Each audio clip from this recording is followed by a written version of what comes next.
Hello everyone, welcome back. कैसे हैं आप लोग? आशा करते हैं आप लोग बहुत अच्छे होंगे।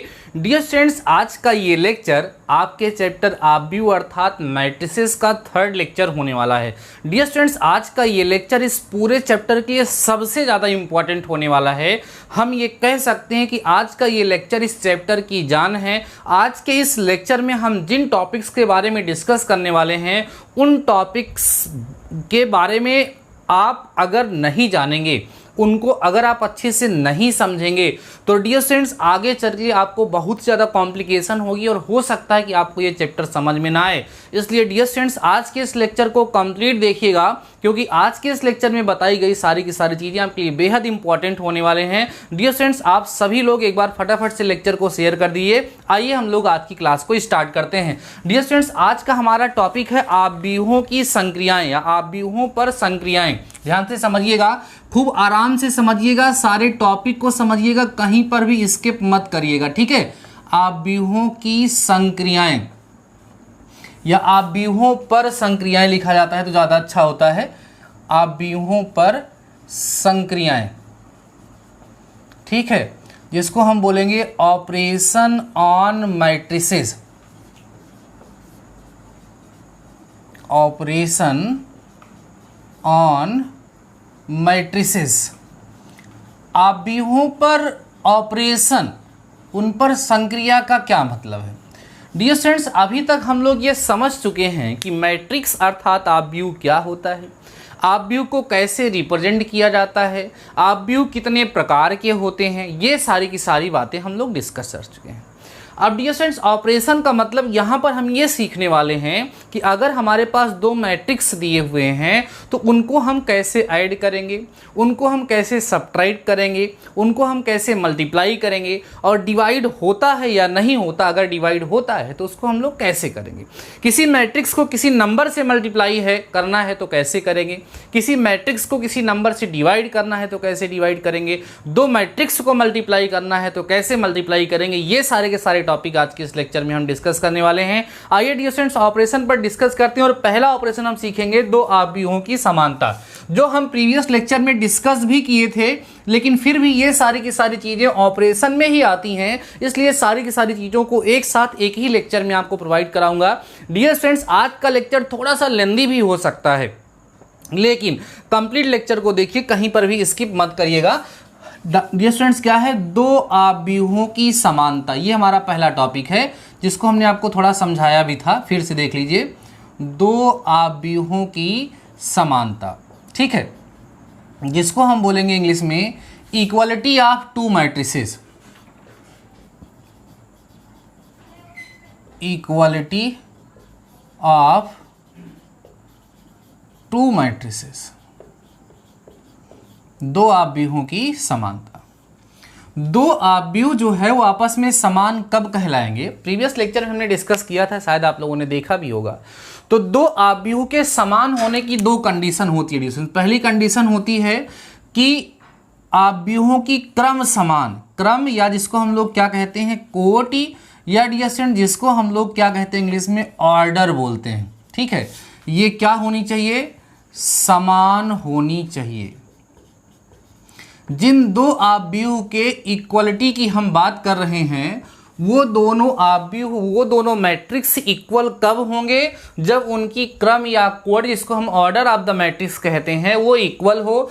दूसरी शर्त, दूसरी कंडीशन होती है बच्चों की संगत अवयव, ठीक है, संगत अवयव, जिसको हम लोग इंग्लिश से बोलेंगे करेस्पॉन्डिंग एलिमेंट्स।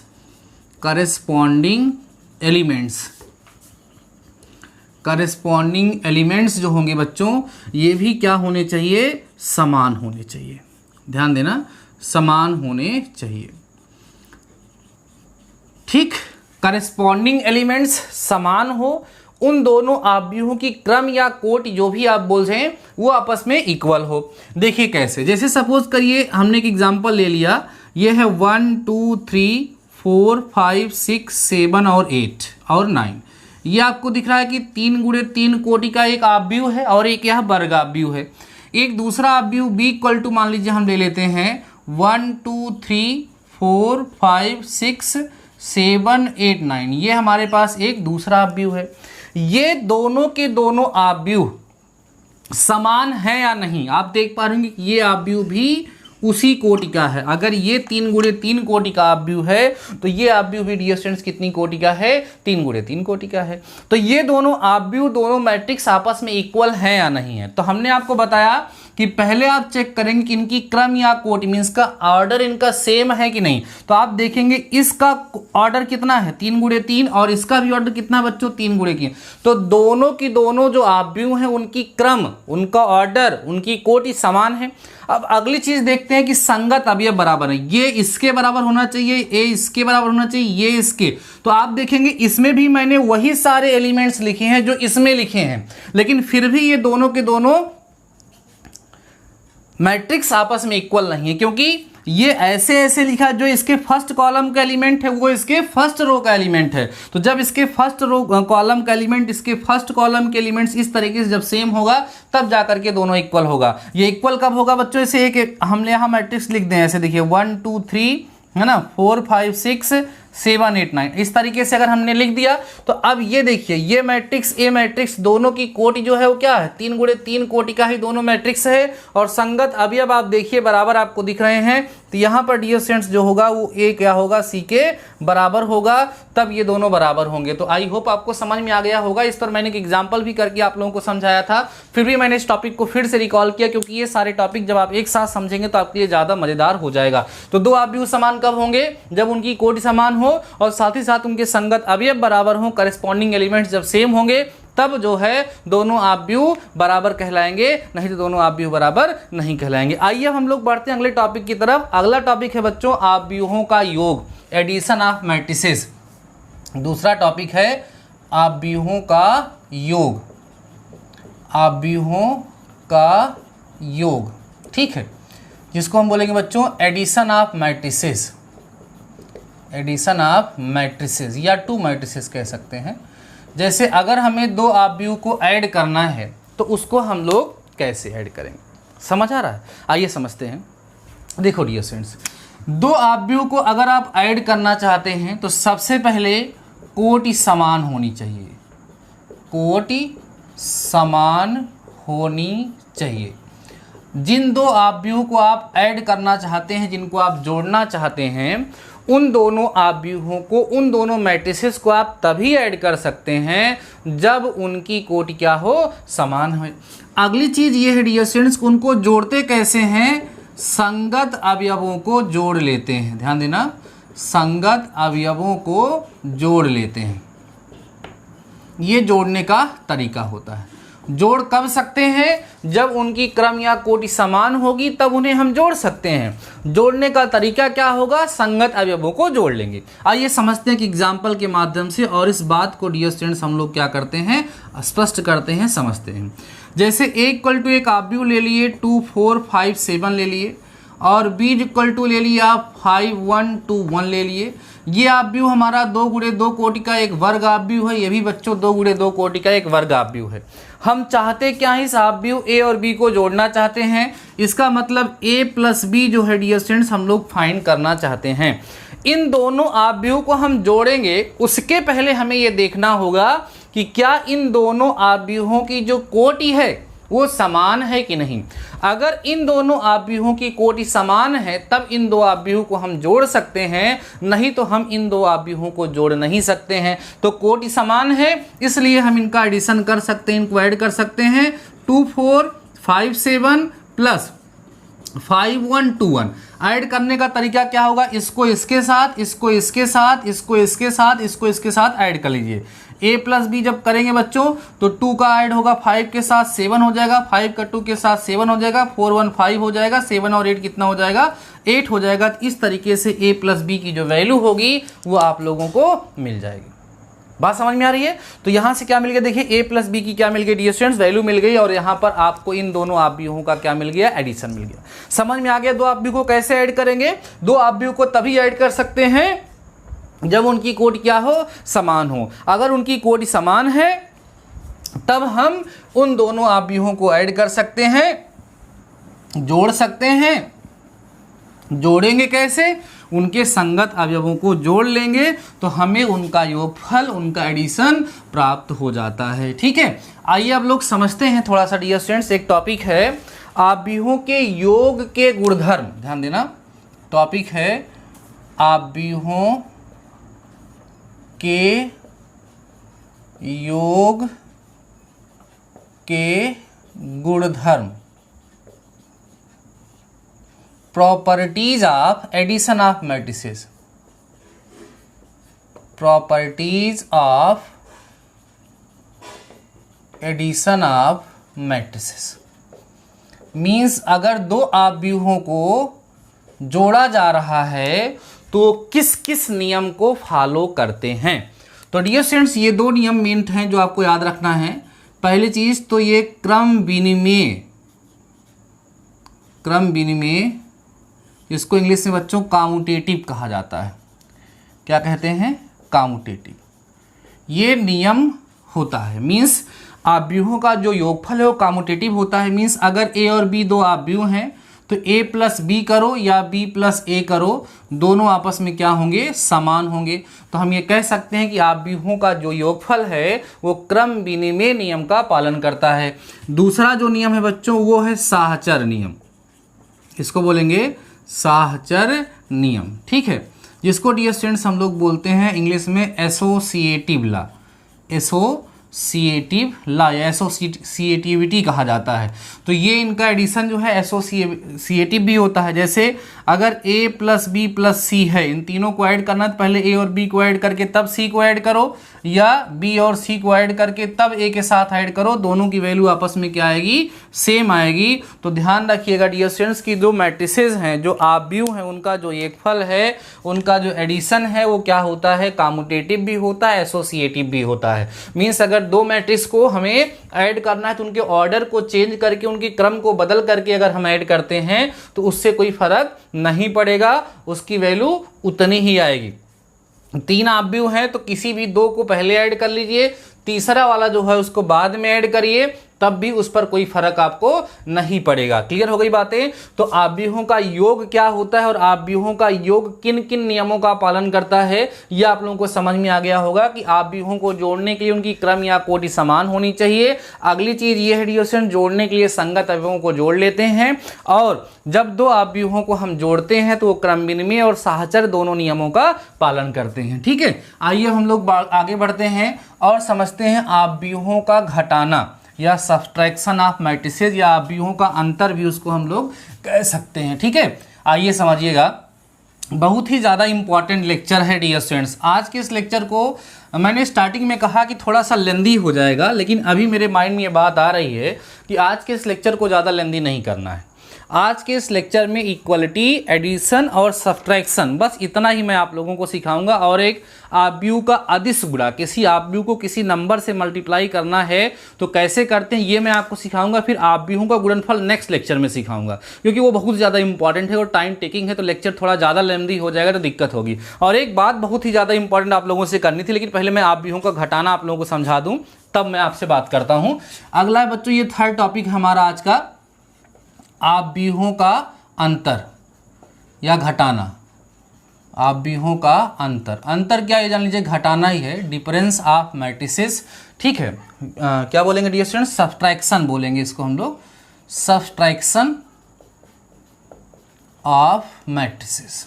आराम से समझते चलिए, बहुत ही इंपॉर्टेंट टॉपिक आज हम लोग डिस्कस कर रहे हैं। आव्यूहों का अंतर, सब्ट्रैक्शन ऑफ मैट्रिसेस। जिस तरीके से हम दो आव्यूह को बच्चों ऐड करते हैं, उसी तरीके से दो आव्यूह को, दो मैट्रिक्स को हम सब्ट्रैक्ट भी करते हैं। तो दो आव्यूह को, दो मैट्रिक्स को हम कैसे सब्ट्रैक्ट करते हैं, कैसे उसको हम कर सकते हैं, ये आज के इस लेक्चर में हम लोग अभी यहाँ समझने वाले हैं। इसमें भी पहला पॉइंट है बच्चों कि जिन दो आव्यूह को आप सब्ट्रैक्ट करना चाहते हैं, जिनको घटाना चाहते हो, उनकी कोटि, जिसको हम लोग क्या कहते हैं? ऑर्डर बोलते हैं। क्या होना चाहिए? समान होना चाहिए। ठीक है, समझ रहे हो? जिन दो आव्यूह को हम क्या कहना चाहते हैं? घटाना चाहते हैं, उनकी कोटि समान होनी चाहिए।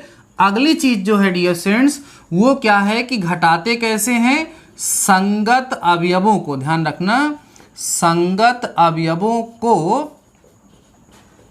घटाते हैं। संगत अवयव जो होते हैं उनको हम घटा लेते हैं और आव्यूहों का अंतर हमें प्राप्त हो जाता है। आइए एग्जाम्पल के माध्यम से समझते हैं तो और भी बेहतर तरीके से आपको समझ में आ जाएगा। ठीक है, जैसे A इक्वल टू एक मैट्रिक्स हमारे पास 5 है, 2 है, 7 है, 9 है, ठीक, और एक दूसरा मैट्रिक्स है 1 0 5 2, ये हमारे पास एक मैट्रिक्स है। अब आप देखिए इस मैट्रिक्स का ऑर्डर क्या है, 2 इंटू 2, ये क्या है 2 इंटू 2, मतलब दोनों की जो कोटि है यही तो ऑर्डर है, इसी को तो ऑर्डर ऑफ मैट्रिक्स कहते हैं। तो इन दोनों की कोटि बच्चों क्या है, समान है। जब दोनों की कोटि समान है, ऑर्डर सेम है, तो इसलिए इसको सब्ट्रैक्ट किया जा सकता है। तो आइए हम इसको सब्ट्रैक्ट करते हैं और देखते हैं कैसे।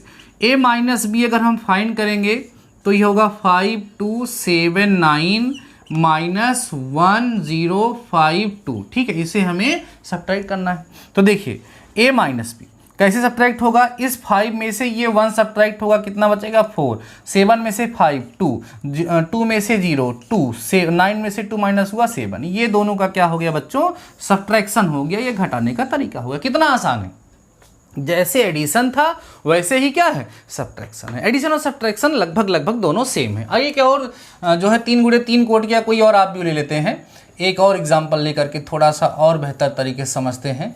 जैसे बच्चों a इक्वल टू कोई आव्यूह मिल गया 2 4 7 9 8 5, ठीक, और एक दूसरा आव्यूह b मिल गया आपको 5 2 7 8 5 2, ठीक, ये आपको मिल गया।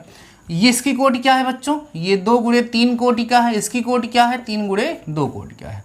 अब इस केस में if you want to find a minus B then it is not possible, it is not possible, ये संभव ही नहीं होगा। क्यों संभव नहीं होगा, क्योंकि इनकी कोटि समान नहीं है। जब तक कोटि समान नहीं होगी, जब तक दोनों का ऑर्डर सेम नहीं होगा, तब तक उसको हम सब्ट्रैक्ट नहीं कर सकते हैं। सब्ट्रैक्ट करने के लिए हमें उसकी कोटि समान रखनी पड़ेगी। अगर इसी 7 2 को मैं इधर कर दूं, ये देखिए, अब देखिए अब क्या हो गया, ये 2 गुणे 3 का है और ये वाला भी कितने कोटि का है, 2 गुणे 3 का ही है। अब इस सिचुएशन में अगर हम a माइनस बी फाइंड करना चाहें तो a माइनस बी बच्चों क्या होगा, पॉसिबल होगा, और मुझे भरोसा भी है कि यहाँ पर a माइनस बी को आप फाइंड कर सकते हैं। कितना आसान होगा, a माइनस बी जब आप निकालेंगे तो कोटि समान है। देखिए 2 में से 5 जाएगा तो -3 आ जाएगा, 7 में से 8 घटेगा यहाँ -1 आ जाएगा, 8 में से 7 तो यहाँ +1 आएगा, 4 में से 2 करोगे तो 2 बचेगा, 9 में से 5 माइनस करोगे 4 आएगा, 5 में से 2 करोगे तो आपको 3 आएगा। ये आपको dear students a minus B की वैल्यू यहाँ से मिल जाएगी। बहुत ही आसान था, ठीक है। तो आव्यूहों का अंतर क्या होता है, मीन्स आव्यूहों का घटाना क्या होता है, ये आपको समझ में आ गया। तो आइए हम लोग समझ लेते हैं कि आव्यूहों के अंतर के गुणधर्म क्या हैं। मीन्स जब हम एक मैट्रिक्स में से दूसरे मैट्रिक्स को सब्ट्रैक्ट करते हैं तो वो किन किन नियमों का डियर स्टूडेंट्स क्या करते हैं, पालन करते हैं, किन किन नियमों को वो फॉलो करते हैं। आइए इस चीज़ को हम लोग समझते हैं, ठीक, ध्यान देते हैं और उसको हम लोग समझते हैं। देखिए ध्यान से, सबसे पहले यहाँ हम लोग क्या सीखने वाले हैं, आव्यूहों के अंतर के गुणधर्म, प्रॉपर्टीज ऑफ, ध्यान दीजिए, आव्यूहों के अंतर के गुणधर्म, अंतर के गुणधर्म, ठीक है, इसको बोलेंगे properties of subtraction of matrices, properties of subtraction of matrices, ठीक।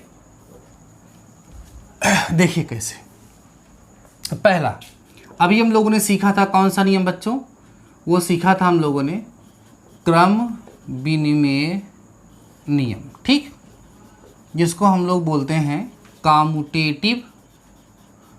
कामुटेटिव लॉ।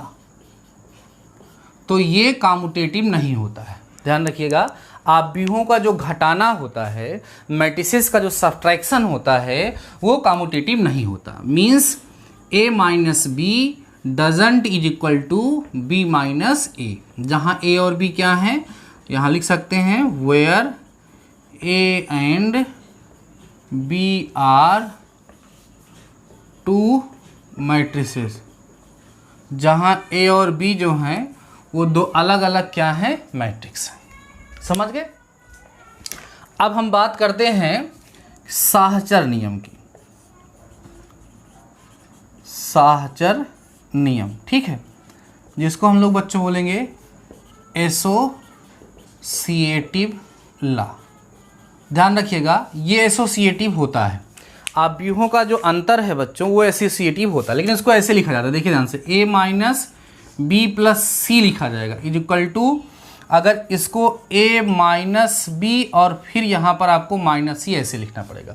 अगर आप ऐसे लिखेंगे तब जा कर के ये फॉलो हो पाएगा, नहीं तो ये फॉलो नहीं हो पाएगा। मतलब यहाँ बाद में प्लस लगेगा, यहाँ माइनस तो यहाँ प्लस लगेगा, तब ये माइनस होकर के एडजस्ट हो जाएगा। मतलब नॉर्मली अगर हम यहाँ ब्रैकेट का यूज़ करते हैं, कंसेप्ट बनाते हैं, तब ये फॉलो करता है। अगर डायरेक्ट आप ऐसे लिख दिए a minus B minus C equal to a minus B minus C, तो ये रॉन्ग हो जाएगा। मतलब इस तरीके से अगर लिख दिए a माइनस बी माइनस सी लिख दिए तो ये रॉन्ग हो जाएगा। कुल मिला करके यहाँ ध्यान रखिएगा, एसोसिएटिव होगा और कम्यूटेटिव नहीं होगा। इतनी बात सबको समझ में आ गई कि आव्यूहों का अंतर मीन्स दो आव्यूह को घटाते कैसे हैं, दो आव्यूह को जोड़ते कैसे हैं, ये सारी चीज़ें आपको समझ में आ चुकी होंगी।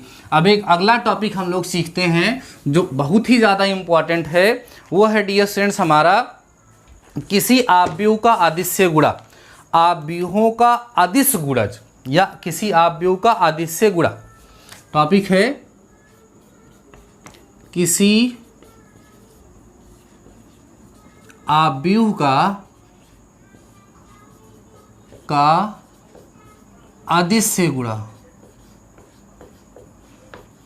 आव्यूह का किसी आव्यूह का अदिश्य गुणा, इसको बोलेंगे स्केलर मल्टीप्लिकेशन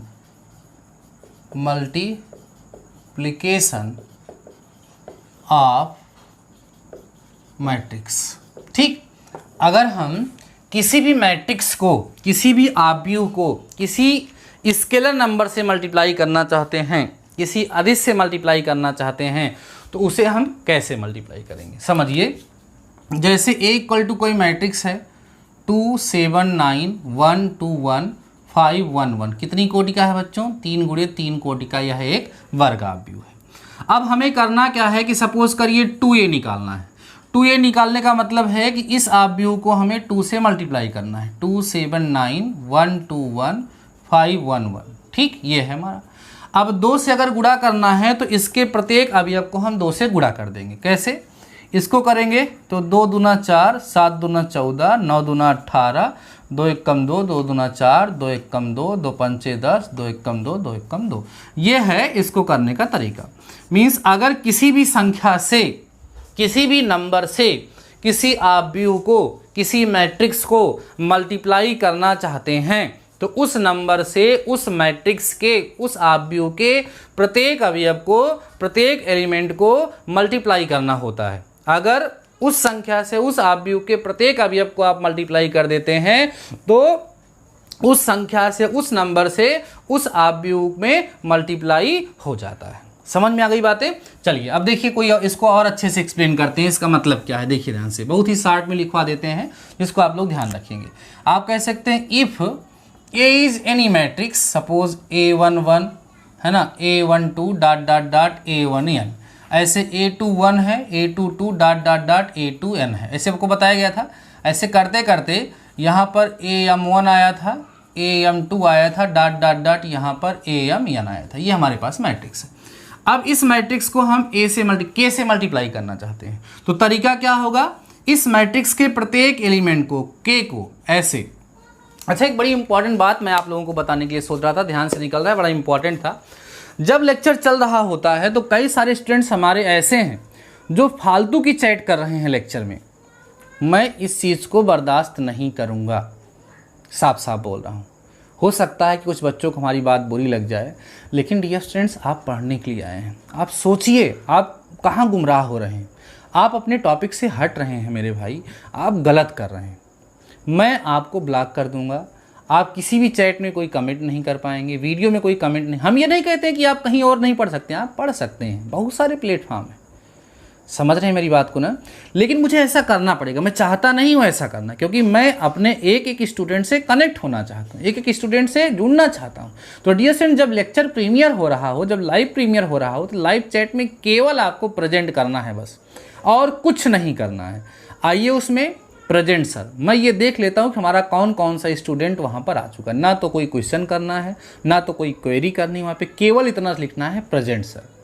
आपका नाम, अगर जिस नाम से आईडी है तो ठीक है वही, नहीं तो अपना नाम भी आप मेंशन कर दीजिए, present sir I am this.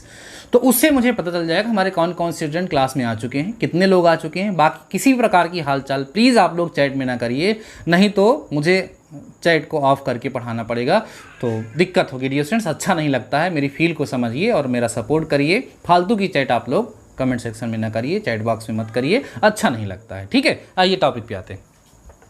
तो क्या हुआ इसका मतलब, प्रत्येक एलिमेंट को k से मल्टीप्लाई कर दो, तो k12 आ जाएगा, डॉट डॉट डॉट यहाँ पर करेंगे तो k1n हो जाएगा, फिर k1 हो जाएगा, फिर k2 आ जाएगा, फिर k2n आ जाएगा, ऐसे डॉट डॉट डॉट करते करते k1 आ जाएगा, k2 आ जाएगा, k आ जाएगा। समझ में आ गई बातें सभी लोगों को।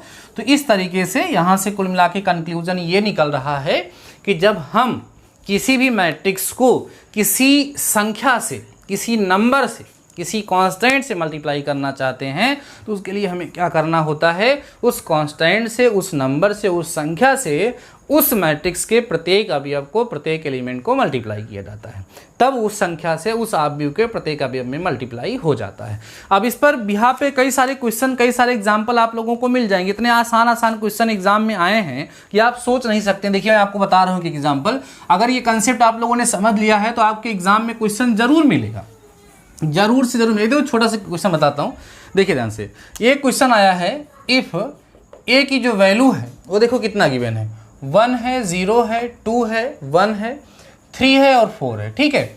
और बी की जो वैल्यू डियर स्टूडेंट्स यहाँ पर गिवन है वो है 2 है, -1 है, ठीक है। उसके बाद 3 है, 2 है, और उसके बाद 0 और 5 है, ठीक। तो यहाँ पे लिखा हुआ है कि a + b का मान बताओ, और ये यूपी BTE की तरफ से एग्जाम में पूछा जा सकता है, बोर्ड ऑफ टेक्निकल एजुकेशन की तरफ से पूछा जा सकता है, नहीं पूछा जा चुका है। ये क्वेश्चन प्रीवियस ईयर 2009 में पूछा गया ये डियर स्टूडेंट्स क्वेश्चन है। कितना आसान है सोचिए। आपको a + b करना है, कर नहीं पाओगे, आराम से कर लोगे। पहले देखोगे पॉसिबल है कि नहीं। ये 2 × 3 कोटि का है, ये भी कितनी कोटि का है, 2 × 3 कोटि का है। ऐड कर सकते हैं, इसको इससे करोगे 3 आ जाएगा, इससे इसको करो 5, वहाँ कितना आ जाएगा 3 आ जाएगा। इसको इससे करोगे -1, 1 का 2 से करोगे 3, और ये 4 का 5 से करोगे 9 आ जाएगा। बस हो गया आंसर। कितना आसान आसान क्वेश्चन है, आप सोचिएगा। तो अभी डियर स्टूडेंट्स आज के इस लेक्चर को यहीं पर कंप्लीट करते हैं। नेक्स्ट लेक्चर में हम आपको मल्टीप्लिकेशन सिखाएंगे और इन सारे टॉपिक पे क्वेश्चन उसके बाद हम लोग सॉल्व करेंगे। बहुत ही ज़्यादा इंपॉर्टेंट टॉपिक हम लोगों ने आज के इस लेक्चर में डिस्कस किया है। इससे कहीं ज़्यादा इंपॉर्टेंट डियर स्टूडेंट्स ABU का जो है वो गुणा है, तो उसको हम लोग नेक्स्ट लेक्चर में डिस्कस करेंगे। ABU थोड़ा सा बड़ा चैप्टर है, इसमें कई सारे टॉपिक हम लोग डिस्कस करते रहेंगे। टेंशन लेने की कोई आवश्यकता नहीं है, बस अच्छे से आपको समझते चलना है। केवल एक ही एक्सरसाइज आप लोगों को सॉल्व करनी है, लेकिन उसके लिए सारे कॉन्सेप्ट को पहले समझना पड़ेगा। तो ठीक है डियर स्टूडेंट्स, आज के इस लेक्चर में बस इतना ही। मिलते हैं नेक्स्ट लेक्चर के साथ, तब तक लिए शानदार रहिए और पढ़ते रहिए।